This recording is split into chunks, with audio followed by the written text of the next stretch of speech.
You're Pirates. Pride, tradition, passion. Be proud of who you are and what you are. You're Pirates. When they face adversity, plant their feet, take a brace, hit them right in the jaw, and say, bring it on. Want some, get some.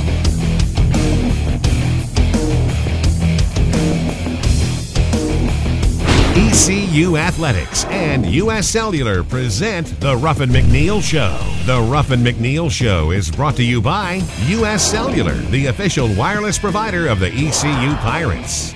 And now, in his 25th season, the voice of the Pirates, Jeff Charles. Welcome to the Ruffin McNeill Show. We'll have highlights from right here at Downey-Ficklin Stadium, Bagwell Field of the Memphis game. Also coming up on our show, Coach Jeff Connors drops by, and another segment on Camp Connors. Basketball season, hard to believe, is just around the corner. The Pirates had Media Day this weekend. East Carolina getting ready for practice, and we'll take an up-close and personal look at Coach Lebo's third East Carolina Pirate team. And also on our show, a look ahead to the UAB Blazers. Always tough to go down to Birmingham and take on UAB, and our Brian Meador will have a scouting report. Hang in there with us. Coach Ruff rejoins me right after this.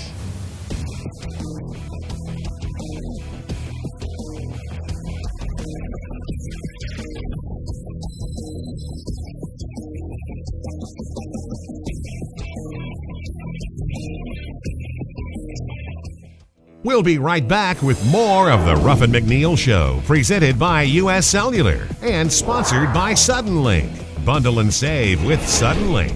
Call 1-877-807-3806. Welcome back to the Ruffin McNeill Show. A lot of smiles on homecoming. The Pirates win 41-7. I know a lot of folks were looking for that complete game, Ruff, and you put 41 points on the board offensively. Defense plays lights out. They only scored 7. Can't do a whole lot better than that. Well, I was proud of the kids and responding. We lost last week after that game, and coming back this week, had a great week of practice. Coaches did a great job of game planning, and I was proud of all 4 sides. Yeah, we talk a lot about sustaining the effort for 60 minutes. You got off to the great start, and then in the second half, you put the game away. Yeah, that's what we're talking about. We want to sustain it, maintain it for 60 minutes, gain momentum, keep it for 60 minutes, sustain it. And I thought we did a good job of beginning that trait we want to have. A lot of heroes in this one on both the offensive and defensive sides of the ball. A lot of them. I thought Shane did a good job of staying calm. Had some mishaps, but stayed calm. Got the ball to the playmakers. Offensive line did a good job, especially after finding out and settling down. Defensively, those guys were just all over the field and did a good job playing 11-man football. I was proud of them. Great effort by the Pirates. Let's roll now those first half highlights. 45,137 on homecoming, and the Pirates started with a big-time play on 3rd down and 2, and Ruff Carton hits Justin Hardy for 67 yards. Great call by Lincoln. Great execution by the guys. Great run by Justin. 7-0. The Pirates get off to a great start. They hold Memphis on their next possession. East Carolina comes back with the ball again, and again we see Carton throwing the ball complete here to Justin Jones. Great catch, great hookup by Shane and Justin got a chance to be a big-time guy. Both Justins played so well. Carton hits Justin Hardy now for this play, a 15-yarder. Yeah, that's a Justin combination. Great catch here by Justin Hardy. And then Carton throws this one complete to Justin Jones, his first of 3 touchdown receptions, and the Pirates go on top 14-0 as East Carolina jumps on Memphis early. We pick up action now, further action in the first quarter, and we see this play run by Memphis, and it's a loss of a yard on the play, and a couple of guys come up big here, Lee Pegues and also Mikhail Brooks. That's our front. Those guys did a great job. They've done a great job all year. Great play by Lee and Mikhail. And then later in the first quarter, another big defensive play by the Pirates. Daniel Drake had to play quite a bit here today. Ruff, I know Kyle Tudor wasn't 100%, and he comes up with a big play here. Yeah, Daniel did a good job. Daniel's a good football player. Kyle got some reps, but Daniel really is a guy that can make plays for us. Pirates hold on 3rd down and 4, and they now force the field goal attempt, and Spurlock comes in. He misses this one, and a big lift for your defense. Oh, it was big. Those guys play so hard, and that field goal block team, they've done well all year. They really did a good job. Pirates come back with the ball now later in the first quarter, and this pass is complete to Jabril Solomon for 11 yards. Had that big 60-yard reception last week at UCF. And you know what? We had him again open tonight on the same post pattern, but it's a good catch by Jabril. He's really coming on. 14-0, Pirates lead. We go to the second quarter now, and we see a big-time sack coming up here. How about Gabe Willard, Coach? He was all over the field. I'm proud of Gabe. Gabe came in and really has adjusted well. He's a leader for us, plays hard, quiet kid. I think around me, the kid said he's real funny, but great job by Gabe. 3rd down and 7, the Pirates hold. East Carolina gets the ball back, can't move it. We see Memphis with the ball again. And here is Karam, the quarterback, sacked for a loss of 8. Good to see Leonard Polk back in there. Oh, it's good to see Leonard back. He and Jacoby got reps tonight. Those two guys are leaders for us. Big play by Leonard. And then again, we see another big play by the Pirate defense as Karam throws this one complete to Carl Davis. No gain on this play and the fumble. And there is Maurice Falls. I'll tell you what, he does a good job ripping the ball away. Oh, it was a solid job. And Brian, those guys working every day. Good job by Maurice. And then the Pirates come back with the ball late in the 2nd quarter. They put this drive together. Shane Carden throws this pass complete to Justin Hardy. There he is again, number 2. This one goes for 29 yards. And then Tavius Cooper has that knack, Coach, of finding that little seam and picking up yardage. He goes for 12 yards on this one. He really does. Tay's got great vision, great acceleration, understands, reads his box well. Late in the 2nd quarter, Pirates need to get some points on the board, so here comes Warren Harvey in. He kicks the 37-yard field goal, and the Pirates go up 17-0 at halftime. As you just saw, the Pirates got the field goal right before halftime to make it 17-0 after the quick start. I thought it was important to get points right before intermission. Well, it was. We wanted to make sure we do that, and that's a part. That's why we talked about earlier Warren Harvey early in the year. May have seemed meaningless, but it's helping us right now. He feels confident. The kids are already confident in him, but it gave him a chance to get some game experience, and now it's paying off. So the Pirates have a 17-0 lead at halftime. When we come back, we're going to see some lights-out plays on defense in that 3rd quarter right after this timeout. As we go to break, the guys from Pirate Video were treated to a special visit during the game as former Pirate and current Tennessee Titans running back Chris Johnson stopped by the video control room.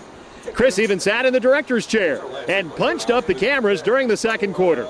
The Titans had their bye this weekend, so Chris was able to get back to watch the Pirates play as well as hang out with the Pirate Video guys. We'll have more with Coach Ruff right after this. Stay tuned for more of the Ruffin McNeill Show. Brought to you in part by Pizza Hut's $10 Pizza and these local nationwide agents. The Ruffin McNeill Show, presented by U.S. Cellular, continues with sponsorship by BB&T, sharing knowledge for a brighter direction. Welcome back to the show. Pirates lead 17-0 at halftime. And Ruff, what was the message? Well, we made some adjustments, but to come out and do some things that we thought can help us win and accomplish goals down the season. Coming out defensively, having a good stop, special teams, good return. Good kickoff to begin the second half. Offense, take it down, get points, but start a momentum building to grasp it and take it, and then maintain it, and then finish them. Pirates did a really good job, especially getting off the field on 3rd down. Some great plays defensively in the 3rd quarter. Let's now roll those highlights. Memphis in control of the football now, and Jacob Karam is sacked, a loss of 3 yards. We talked about him in the first half, Ruff, and here he is again. Gabe Willard making a big play. Oh, proud of Gabe. Great play by Gabe. Great call by Brian. And then here we go again with Steve running the football on 3rd down and 10, and there he is again. Willard is there, and then Terrell Stanley does a great job for you at the nose. That's a good play by both those guys. Terrell's played solid. Gabe's doing a good job. He'll be starting for us at Sam. Proud of Gabe. And then the Pirates come back with the football again. Here is Cooper. This is his biggest run of the day. He goes 30 yards on 2nd down and 4. A very exciting run here for Tay. That was a big-time run and momentum for us. Tay does a good job, and he did a good job overcoming the fumble earlier, but did a good job of making a play for us here. 4th down and 6, and Warren Harvey comes in. He kicks the field goal from 45 yards out. The Pirates go up 20-0, and Warren, as you said all along, Coach, he's going to be your field goal kicker. Yeah, he's good, and we had to get him reps early, game reps, but we have a lot of confidence in Warren. He's kicking the ball great, and his field goals are really, really coming on. Pirates again defensively, another big play here. The guys up front doing a great job, and Jonathan White got some time in this game, and he makes a big play. Yeah, we know Jonathan's a kid. We got to play more, and we will. He's coming on. He's really a guy that that has so much athleticism. Wait till he starts blossoming. But Jonathan's the guy, you will see him play more. And then on 4th down and 12, Memphis has to punt the ball away. Their Australian punter Hornsey with the punt wanted to show this Justin Hardy return, and he goes for 17 yards, and that's just another tool in his arsenal. Oh, that's big time. You know, Justin changing field position for us, and Justin's a big-time football player, not just receiver, but football player. And then Shane Carden comes back. Pirates get the ball back offensively again. A pass complete goes to Justin Hardy, 11 yards, Coach. And finally, you can breathe a little bit easier, 27-0 Pirates. Yeah, I felt good about it when it got to 20, but 27 made it a lot easier. And then Tay Cooper comes back after, again, the Pirates force a 3 downs and out. He goes for 13 yards on this one. Tay ends up with 96 yards on the day. Then I thought it was good to see Danny Webster get in the mix here, Coach, and he makes a catch. Yeah, it was good to get Danny involved. He's so active for us and get him back in the groove. Dan's a guy we'll need him throughout the rest of the season. And then here's the big fella again, Justin Jones. Boy, when you're 6'8", you really can't coach that, can you? No, you can't coach that. And then he has athleticism, big-time play, throwing catch here. So the Pirates get another touchdown on the board, and then here we go again with Shane Carden throwing this one complete to Justin Jones for another touchdown of 4 yards. This is the Justin Jones show here, and Pirates go up 41-0. That was good. Again, good job by Shane, good catch by Justin. Got to keep that combination going. So just playing out the string here in the fourth quarter, and the Pirates win it going away, final 41-7 East Carolina. Yeah, our front seven played a heck of a job. You know, they did a good job, you know, stopping the run.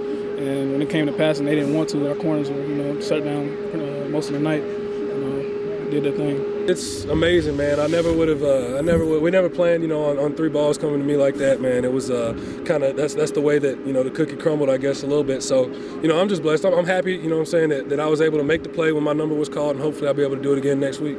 He's doing good, man. A lot of that comes with our offensive line, man. Our O-line's come a long way. They're doing a better job of protecting them, and good thing about Shane is, you know, he's a mobile quarterback also, man. He can come out just as fast as, you know, any other guy can. And, you know, things collapse and things go wrong, he's able to make things happen. And a lot of times this season already we've had, you know, big plays off the scramble drill, you know, guys running all over the field and stuff like that and making something out of nothing, and that's what he's really good at. Not very often does a guy catch 3 touchdown passes in a game, but Justin Jones did that. What a game he had. Oh, Justin had a great week of practice. I think Justin's had a great last 2 to 3 weeks, blocking well, but he really worked hard in practice this week, and it paid off tonight. And how about special teams, Ruff? I mean, the guys did a great job covering kickoffs, and you got some yardage on kickoff returns and punt returns. Well, we did. You know, I thought, and I said before, Kirk does a great job. The coaches that help Kirk, they do a great job. The players, the personnel changes that we made, they really stepped up tonight. I was proud of that group coming back. Redemption a little bit, you may call it, but they came back this week and did a great job of performing and being the glue that holds offense and defense together. We'll have more on the Ruffin McNeill Show right after this. The final stats from this week's game are brought to you by your Carolina Chevy dealers.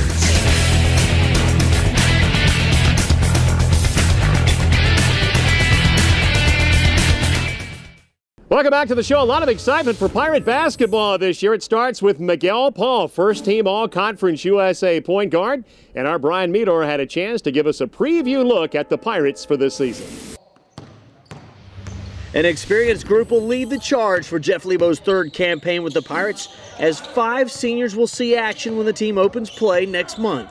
Well, we've got seniors. Corvon Gaines has played a lot of minutes, Shamar Bowden, senior Aaron Strawn, Maurice Kemp, all guys that have played a lot of minutes for us that we're going to look for added leadership from those guys. We lose Darius Morrow, who was turned in to be a pretty good leader for us, and we're going to have to pick up the pieces that he's left us here, and you know, somebody else along with Miguel is going to have to step up and be a vocal leader. The success for the Pirates starts with the play of point guard Miguel Paul. The preseason All-Conference USA first-teamer wants to be more of a leader in his senior year. Just did a lot of reflection on how I played last year. People said I had a pretty good year, but didn't close a lot of games out, very immature.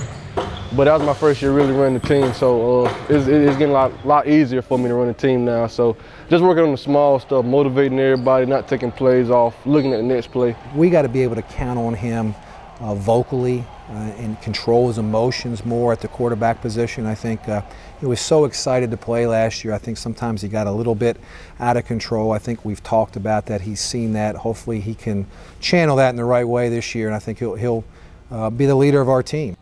The bigs will be the big question for the Pirates, so Lebo is going to be looking to a few newcomers to carry the load inside, including Auburn transfer Ty Armstrong. Well, I think we got some depth this year. We're very young inside, but we've got a lot of bodies, and I think we got some legitimate size. So the only problem with that size, we've got two freshmen, true freshmen, a redshirt freshman, and another big guy in Ty Armstrong who hasn't played for 2 years. So we really don't know what to expect from those guys, but they've got 6'10", 6'9", and they got weight on them, and we're going to be able to, I think, play a lot of different guys there together. And we've got some experienced guys coming back at the power forward position in Robert Sampson and Maurice Kemp. The Pirates figure to hit the ground running with 11 of their first 15 games at home. Of course, one of those 4 road games is a trip over to Chapel Hill to take on the Tar Heels December 15th. Should be an exciting season for Pirate Hoops. I'm Brian Meador for the Ruffin McNeill Show. 5, 4, 3, 2, 1.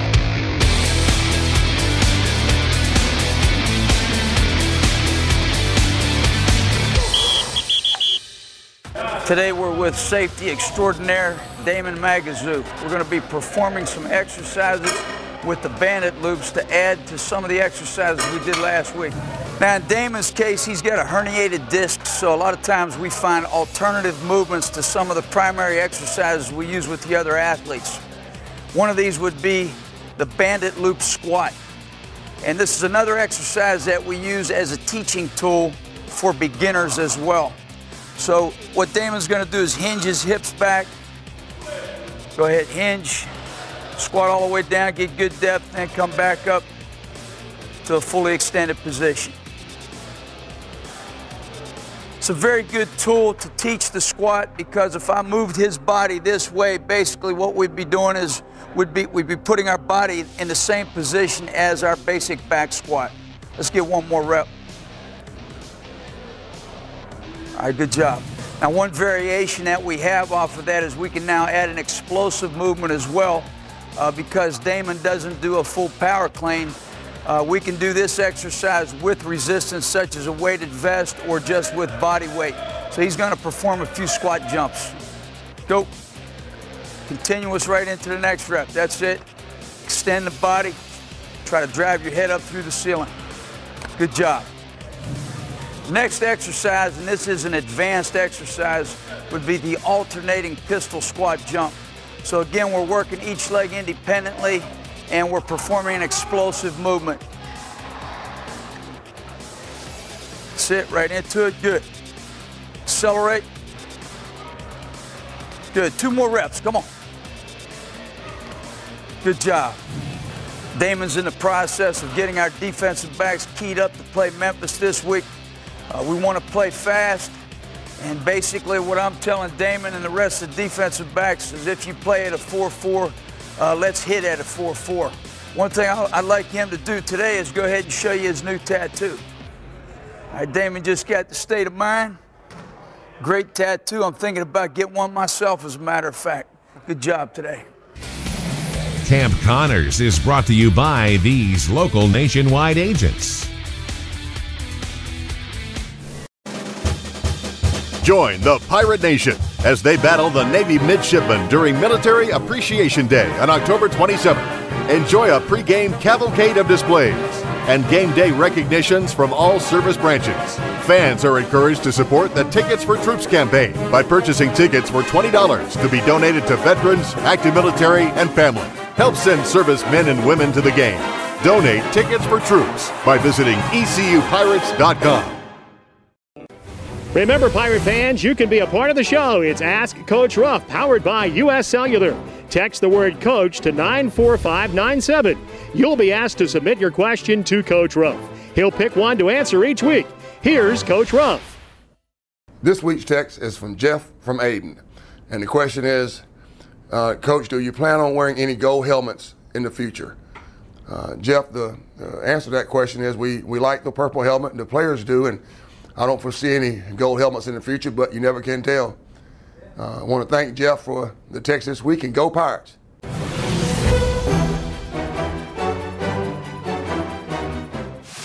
This week's Look Ahead is brought to you by the Eye Care Center. Eye doctors focused on you and the official eye care provider of the Pirates. Always a tough game to go down to Legion Field and take on the UAB Blazers in Birmingham. Next up for the Pirates, and our Brian Meador has the scouting report. Don't let UAB's 1-5 record fool you. This team has the talent to put up points now that Austin Brown has submitted the starting quarterback job. The redshirt freshman passed for more than 600 total yards and 4 touchdowns in his first 2 collegiate starts. Brown's favorite deep threat, Jamarcus Nelson.